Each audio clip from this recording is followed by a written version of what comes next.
여러분 안녕하십니까? 광주 MBC 뉴스투데이입니다. 먼저 오늘의 주요 뉴스입니다. 광주에 투자 의향서를 밝힌 현대자동차가 광주로 실사단을 보내 현장의 투자 여건을 점검했습니다. 현대차가 투자가 가시화되면서 자동차 전용 산단인 빅그린 산단 활성화에 대한 기대감도 커지고 있습니다. 전국적으로 부동산 시세가 하락세를 보이고 있지만 광주는 집값 상승세가 이어지고 있습니다. 5.18 진상규명위원회의 조사권을 강화하는 특별법 개정안이 발의됐습니다. 광주 빅그린 산단의 투자 의향을 내비친 현대자동차가 어제 실사단을 보내 현장을 조목조목 살펴봤습니다. 한 걸음 더 구체화된 움직임에 지역 경제계는 한 목소리로 환영하고 나선 반면 노동계는 엇갈린 반응을 내놓고 있습니다. 보도에 김철원 기자입니다. 현대자동차 실사단이 기반조성 공사가 진행 중인 빅그린 산단을 찾았습니다. 도로는 몇 차선짜리인지, 전력 문제는 어떻게 해결할 수 있는지와 같은 구체적 질문을 이것저것 따져 묻습니다. 저 공장 중에서 환경적인 영향을 제일 많이 받는 곳이 도장 공장이거든요. 저기 만약에 저기서 대기 어떤 오염 물질이라든가 이상 물질이 나오면 바로 이 품질에 영향을 미치는데. 지난달 31일 광주시에 투자 의향서를 제출한 지 닷새 만에 이루어진 실사단의 방문은 현대자동차가 이 사업에 얼마나 관심을 갖고 있는지를 보여줍니다. 공장 건설이나 이런 입지 조건이 괜찮은지에 대한 기술적인 것도 전체적으로 종합적인 판단은 또 딴 곳에서 하시겠지만 일단 기본적으로 저희는 오늘 기술 검토를 하러 갔습니다. 아직 투자가 확정된 것이 아닌 만큼 광주시는 현대차의 요구사항을 꼼꼼히 점검하며 투자를 성사시키기 위해 안간힘을 쏟고 있습니다. 투자 협약 체결을 해야 됩니다. 투자 협약 체결이 되면 그때부터는 아마 본격적으로 시작했다 이렇게 보는 것이 맞을 것 같습니다. 현대차의 광주 투자 소식에 지역 경제계가 일제히 환영하는 목소리를 낸 반면 노동계는 입장이 갈립니다. 현대차 노조가 정규직 임금의 하향 평준화가 우려된다며 총력 반대한다는 성명을 낸 가운데 한국노총 광주본부와 민주노총의 일부 지회 등은 환영하고 나섰습니다. 새롭게 건설되는 자동차 공장이 반드시 성공할 수 있도록 할 것입니다. 현재 조성 중인 빅그린 산단은 1년 뒤면 기반 공사가 끝납니다. 현대자동차 측과의 협상이 순조로울 것이라는 전제하에 이르면 내년 상반기 이곳 빅그린 산단의 전기자동차 공장 건립이 가능할 것이라는 희망 섞인 관측이 나오고 있습니다. MBC 뉴스 김철원입니다. 현대자동차가 투자 의향을 밝히면서 빅그린 산단 활성화에는 청신호가 켜졌지만 아직 넘어야 할 산이 많습니다. 친환경 자동차 메카 광주를 위해 완성차와 함께 부품업체 입주가 중요한데 시간이 좀 걸릴 듯합니다. 송정근 기자입니다. 내년 말 1단계 공사가 완공되는 빅그린 산단은 자동차 전용 산단으로 조성되고 있습니다. 따라서 현대차의 투자 의향서 제출은 자동차로 먹고 사는 도시 광주구현을 위한 견인차 역할을 하게 됐습니다. 글로벌 의료기업인 매드라인 투자 유치에 실패하면서 빅그린 산단 조기 활성화에 제동이 걸린 광주시는 이제 고부가가치 부품사 유치에 역량을 결집하고 있습니다. 소비도시에서 새로운 어떤 산업도시 또 4차 산업혁명을 대비하는 어떤 미래형 이런 산업도시로 한 단계 도약할 수 있을 것이다. 지역 경영계 역시 빅그린 산단을 자동차 메카로 만드는 것에 대한 기대가 큽니다. 광주형 일자리 구현과 자동차 선도도시 구축이라는 두 마리 토끼를 잡는 전진기지가 돼야 한다는 겁니다. 아무튼 촉매지가 될 것이고 광주 성장의 기폭제가 될 것이다. 그렇게 봅니다. 하지만 자동차 부품 기업들이 선제적으로 대응할진 미지수입니다. 광주 지역 자동차 부품 기업 169곳을 대상으로 한 지난해 말 조사에서 10곳 중 8곳은 아직 빅그린 산단에 입주할 의사가 없다고 답했기 때문입니다. 물류비용 과다와 함께 이전 비용 문제 등이 빅그린 산단 입주에 걸림돌로 작용하고 있습니다. 어서 오라는 광주시와 조금 더 지켜보자는 부품 기업의 간극을 좁히기 위해선 무엇보다 현대차의 투자를 실제로 이끌어내는 일이 필요해 보입니다. MBC 뉴스 송정근입니다. 오늘 대체로 하늘빛이 흐리겠습니다. 구름이 많이 낀 가운데 더위는 한풀 꺾이겠는데요. 아침까지 해안을 중심으로는 비가 내리다 그치겠습니다. 남해안은 오후까지도 곳곳에 비가 이어지는데요. 전남 지역 5에서 20mm의 강우가 예상됩니다. 이 비가 내리는 곳은 가시거리가 많이 짧으니까 오늘 특히 안전운전 하셔야겠습니다. 광주는 오늘 날이 흐리기만 할 텐데요. 낮 기온이 25도로 어제보다 5도가량이나 뚝 떨어집니다.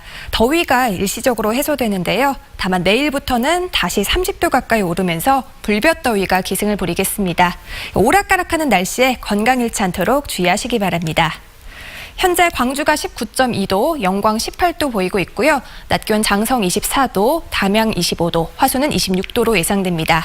목포가 24도, 강진과 장흥 23도로 어제보다 4도에서 5도가량 낮은 기온 보이겠습니다. 곡성이 25도, 구례와 순천 23도로 예상됩니다. 날씨였습니다. 광주의 집값 상승세가 좀처럼 꺾이지 않고 있습니다. 약세가 지속되는 전국적인 상황과는 달리 오름세가 꾸준하게 이어지고 있는데요. 다양한 요인이 복합적으로 작용하고 있습니다. 박수인 기자입니다. 2,000세대 이상이 조성 중인 광주 용산지구입니다. 입주까지는 1년도 넘게 남았지만 최대 1억 원이 넘는 웃돈이 붙었다는 말이 나올 만큼 시세가 오르고 있습니다. 이 같은 현상은 광주의 주택시장 동향과 무관치 않다는 분석입니다. 광주의 아파트값 상승세가 식지 않고 있습니다. 문재인 정부 들어서도 계속해서 오르고 있습니다. 올 들어서도 수도권을 제외한 지방의 집값은 하향세인 반면 광주는 활기를 띠고 있습니다.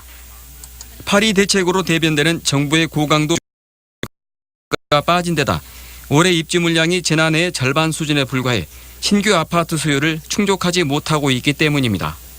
규제에 대해서 상대적으로 좀 자유로운 지역이다 보니까 그러한 부분들도 광주 지역에서 실수요자들이나 또는 투자자분들한테 많은 영향을 미쳤다고 보고 있습니다.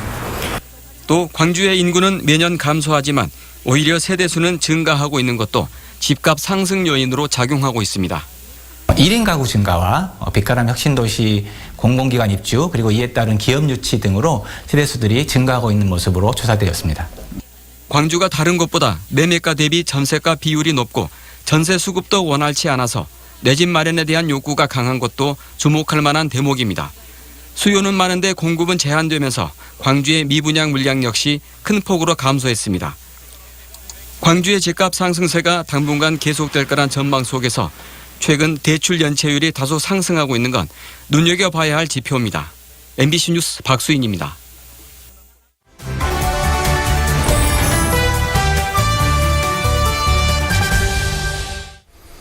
네, 그럼 이어서 광주의 주택시장 상황을 좀 더 자세히 알아보도록 하겠습니다. 네, 임상수 조선대학교 경제학과 교수와 이야기 나눠보겠습니다. 안녕하십니까? 네, 안녕하세요. 예, 광주 집값이 상승세다 이런 보도가 있었습니다. 실제로 어느 정도나 오른 거죠? 네, 정부의 주택 규제에도 불구하고 광주 지역의 아파트 가격은 상승세를 보이고 있다라고 말씀드릴 수 있는데요. 네. 국민은행에서 제공하고 있는 부동산 포탈에 따르면 2015년도 12월을 기준으로 할 때 100이라고 기준으로 할 때 아파트 가격이 2018년도 5월에 광주 지역은 101.9로 1.9포인트 상승했고 전국 평균 아파트 가격은 103.9로 3.9포인트 상승했습니다. 네. 좀 더 쉽게 말씀드리면 2015년 12월에 비해서 2018년도 5월에 광주 지역 아파트 가격은 1.9% 상승했고 전국 평균 아파트 가격은 3.7% 상승해서 전국 평균 아파트 가격이 광주 지역보다는 좀 더 빠르게 상승했다라고 말씀드릴 수 있습니다. 네, 광주 평균은 1.9% 상승했는데 실제로 그 봉선동의 아파트 가격은 정말 가파르게 상승하고 있죠. 네, 이 주택의 수요에 있어서 가장 큰 요인 중에 하나가 교육과 관련된 부분인데요. 네. 서울에 강남이 있다고 한다면 광주에는 봉선동이 있습니다. 이로 인해서 이제 봉선동의 아파트 가격이 급등한 것으로 보입니다. 그렇군요.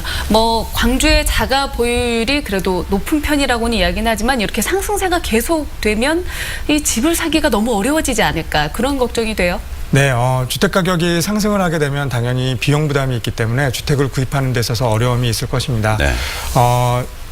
지금 이제 주택 보급률이 100%를 넘는 상황에서 이렇게 한 가구가 주택을 구입하는 데 있어서 어려움을 겪는 이유는 투기 세력, 즉 이제 아파트를 구입함으로 인해서 시세 차익을 얻는 세력들이 있기 때문에 그렇거든요. 네. 한 가구가 여러 채를 보유하고 있기 때문에 가격이 상승한 것으로 볼 수가 있습니다. 이에 이제 정부는 다양한 정책들을 내놓고 있는데 특히 이제 최근에 보유세를 강화하는 정책을 마련하고 있거든요. 네, 재산세와 종합부동산세를 합친 말이죠. 네, 맞습니다. 이때 이제 뭐 다가구가 다주택을 보유하고 있는 가구에 대해서 아마 보유세를 강화하는 움직임이 보이고 있습니다. 이렇게 되면 다주택을 보유하고 있는 가구들이 부담을 느낄 수밖에 없고 네. 시장에 이 주택 공급이 이제 쏟아져 나올 수밖에 없는 상황이 될 것입니다. 이로 인해서 아마도 가격은 조만간 하락하지 않을까라는 생각이 듭니다. 네, 집값은 오르지만 새로 분양되는 물량은 감소하고 있다 이런 보도가 있었습니다. 이에 대해서 어떻게 생각하십니까? 네, 정부의 이제 주택 규제에도 불구하고 이렇게 집값이 상승하게 되는 이유는 투기 수요가 있기 때문에 그렇거든요. 네. 그래서 정부는 이와 같은 이제 투기 수요를 이제 억제하는 정책을 지속해 왔고 이로 인해서 시장에서 이제 수요가 억제되는 상황을 맞고 있습니다. 이렇게 수요가 위축이 되게 되면 이 수요에 반응하는 공급도 위축될 수밖에 없거든요. 네. 실제로 이제 정부의 규제들을 보면 그동안 이제 DTI 규제를 통해서 이제 대출 규모를 규제해 왔는데 신 DTI라고 해서 이제 소득과 이제 부채 기준을 좀 더 강화해서 네. DTI 비율을 이제 올리는 그런 내용을 담고 있는 규제를 강화를 했고요. 네. 또 DSR이라고 해서 그 동안에는 주택담보대출만 이제 부채로 여기는 기준을 마련했었는데 지금은 이제 신용 부채까지 포함하는 이제 네. 전방위적인 이제 부채를 다 포함하는 그런 규제를 마련하고 있습니다.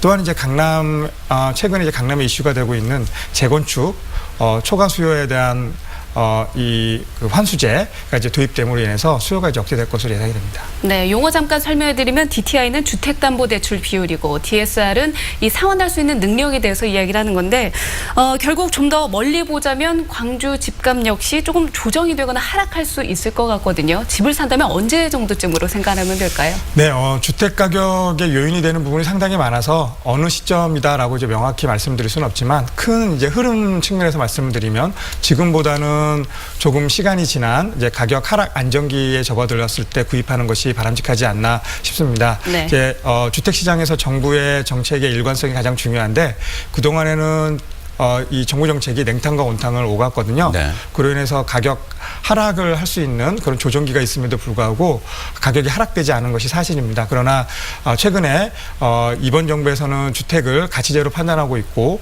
이로 인해서 투기 세력을 억제하려는 정책의 일관성을 보이고 있기 때문에 추후에 이런 정책 일관성의 효과가 시장에 발휘되는 그 시점이 조만간 찾아오지 않을까 싶고요. 그때 이제 가격이 하락하는 안정기가 접어들 것으로 예상이 됩니다. 그때 구입하는 것이 바람직하지 않나 싶습니다. 네, 알겠습니다. 오늘 말씀 잘 들었습니다. 고맙습니다. 감사합니다.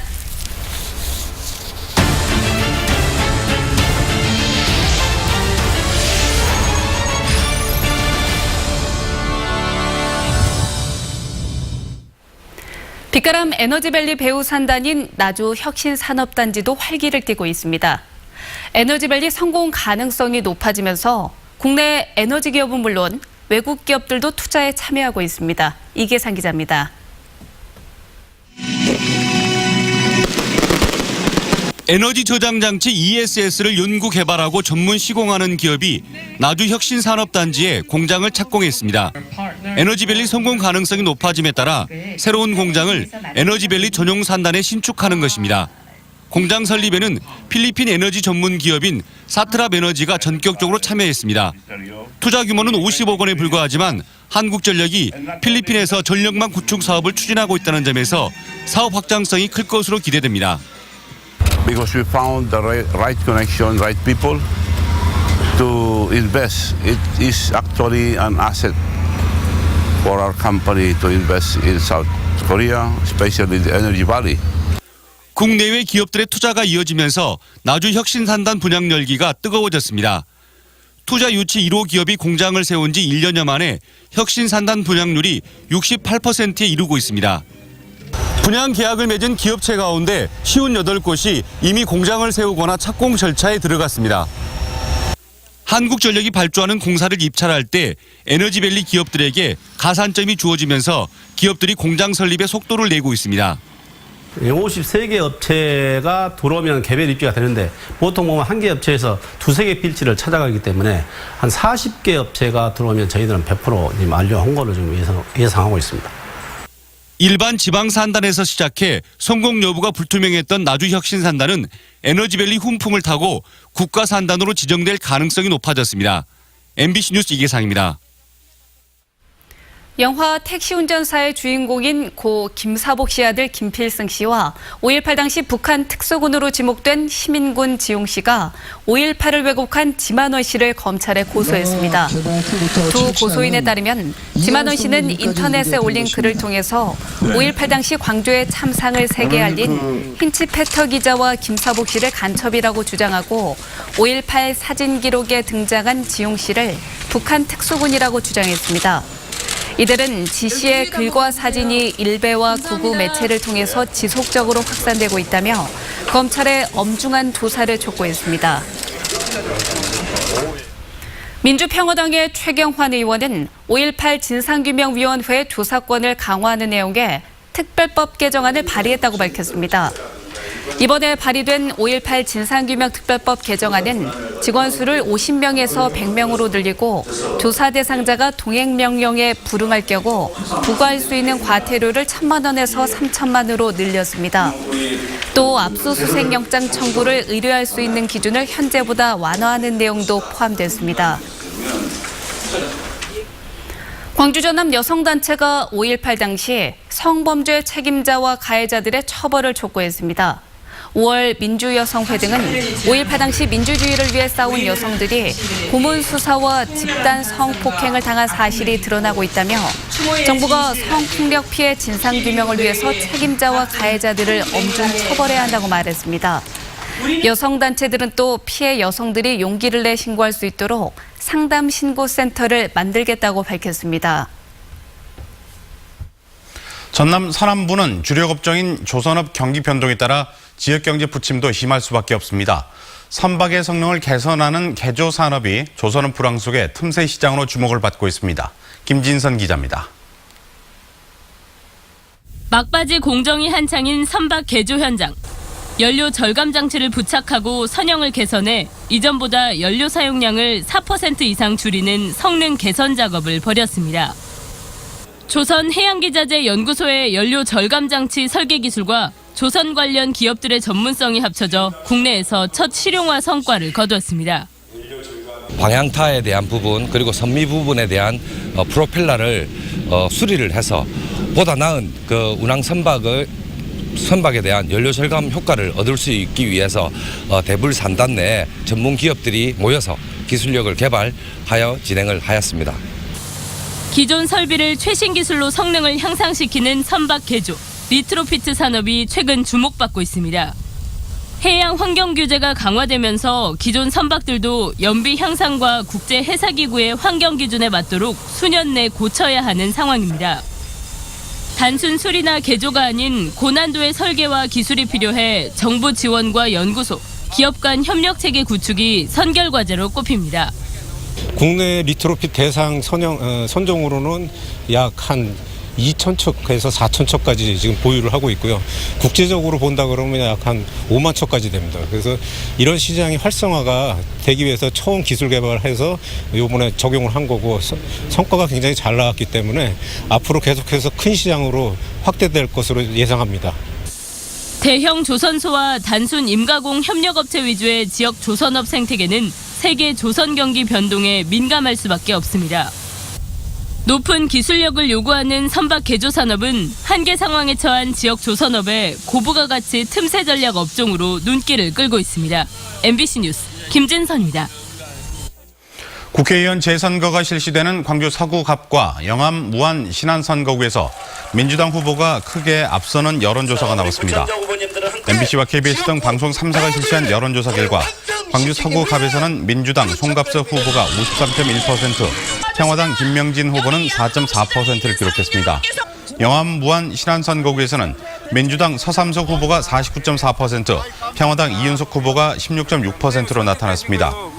이번 여론조사는 방송 3사가 칸타퍼블릭과 한국리서치 의뢰, 지난 1일부터 사흘간 유무선을 통해 실시됐으며 표본오차는 95% 신뢰 수준의 플러스 마이너스 4.4%포인트고 자세한 내용은 중앙선거관리위원회 여론조사 심의위원회를 참조하면 됩니다. 심상정 정의당 공동선대위원장이 당원 명부 유출 의혹을 받고 있는 민주당 이용석 광주시장 후보를 공격했습니다. 심의위원장은 당원 명부 유출 의혹이 사실이라면 시장 자격을 뇌놔야 할 만큼 중대 범죄라고 비난하고 수사기관은 제대로 수사해 유권자들이 판단할 수 있도록 해야 한다고 주장했습니다. 그러면서 민주당 일당 독점 정치가 광주 시민들의 삶에 독이 됐다며 민주당을 견제할 수 있는 정의당에 힘을 모아달라고 덧붙였습니다. 광주공항 소음 피해 주민 배상을 위해 특별법을 제정해야 한다는 주장이 나왔습니다. 민중당 윤민호 광주시장 후보 등은 기자회견을 열고 광주공항 전투 비행장 2차 소음 피해 소송에서도 배상 판결이 확정됐다며 소송에 참여한 일부 주민만 배상을 받는 문제를 바로잡아야 한다고 지적했습니다. 민중당은 소음 피해 주민 모두에게 배상하는 특별법을 제정하겠다며 공항이 이전될 때까지 전투 비행 훈련을 중단하라고 촉구했습니다. 바른미래당이 김성환 민주평화당 광주 동구청장 후보를 공직선거법 위반으로 검찰에 고발했습니다. 바른미래당 광주시당은 김성환 동구청장 후보가 선거운동 정보 문자 메시지에 2년간 빚없는 동구를 만들었다고 했지만 실제로는 10억 원의 채무가 남아있다고 주장했습니다. 또 국무총리실이라는 정보 조직 명칭이 2013년 이후 없어졌는데도 국무총리실 22년 근무라는 허위 경력을 기재했다고 고발했습니다. 이에 대해 김성환 후보는 해당 공보물의 남은 빚 10억 원을 의회에 변제 승인 요청 중이라고 덧붙였고 경력은 사실이라고 주장했습니다.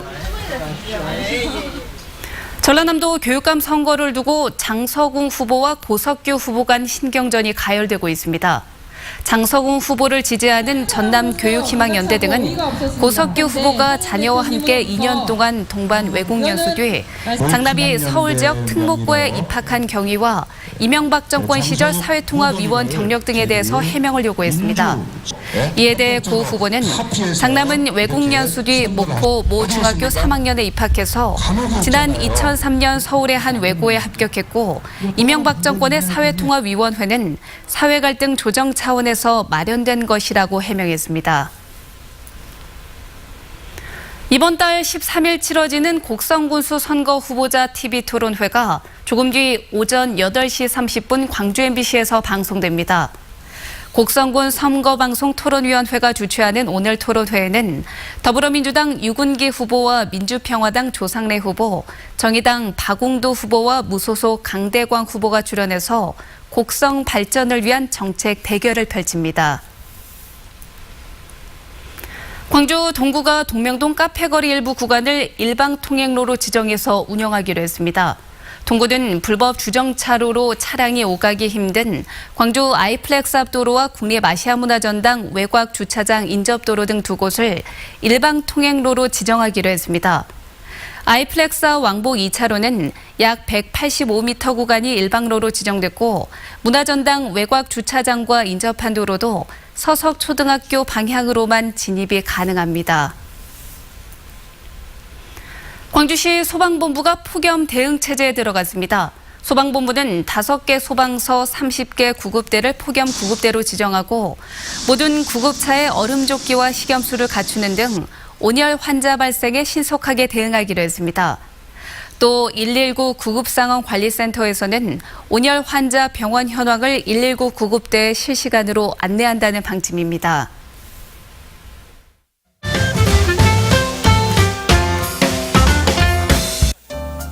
청소년들이 질문하고 교육감 후보자들이 답하는 초청 토론회가 내일 청소년 3디자인센터에서 열립니다. 청소년들은 학교 현장을 잘 아는 교육감을 가려내기 위해서 주변 학생들에게 궁금한 점도 듣고 후보자들에게 사전 질문을 공유하지 않았다고 하는데요. 청소년들이 바라는 교육 현장과 그에 대한 교육감 후보자들의 생각을 알고 싶다면 누구나 함께할 수 있습니다. 갑자기 내리는 소나기나 반짝 든 무지개처럼 여름 날씨를 본다면 사진으로 알려주세요.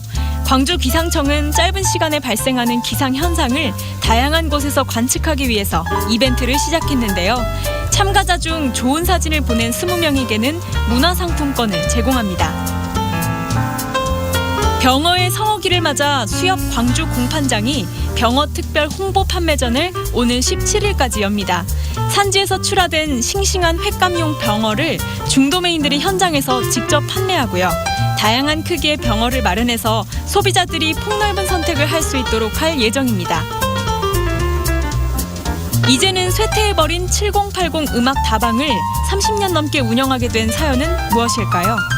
5.18 민주화운동 당시 젊은 남녀의 엇갈린 운명을 보여주는 연극 금복 음악 다방이 예린 소극장에서 공연되고 있습니다.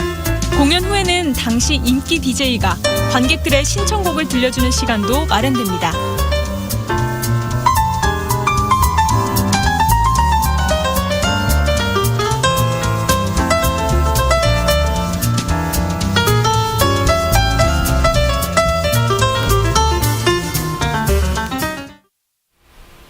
오늘 하늘빛이 대체로 흐리겠습니다. 구름이 많이 낀 가운데 더위는 한풀 꺾이겠는데요.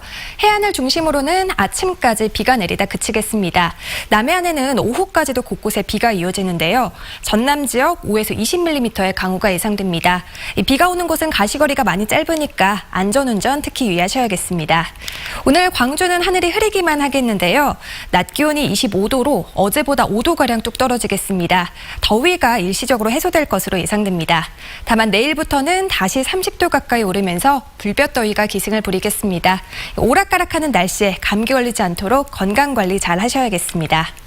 현재 광주가 19.2도, 장성 17.2도 보이고 있고요. 낮 기온 영광이 25도, 담양도 25도, 화수는 26도로 예상됩니다.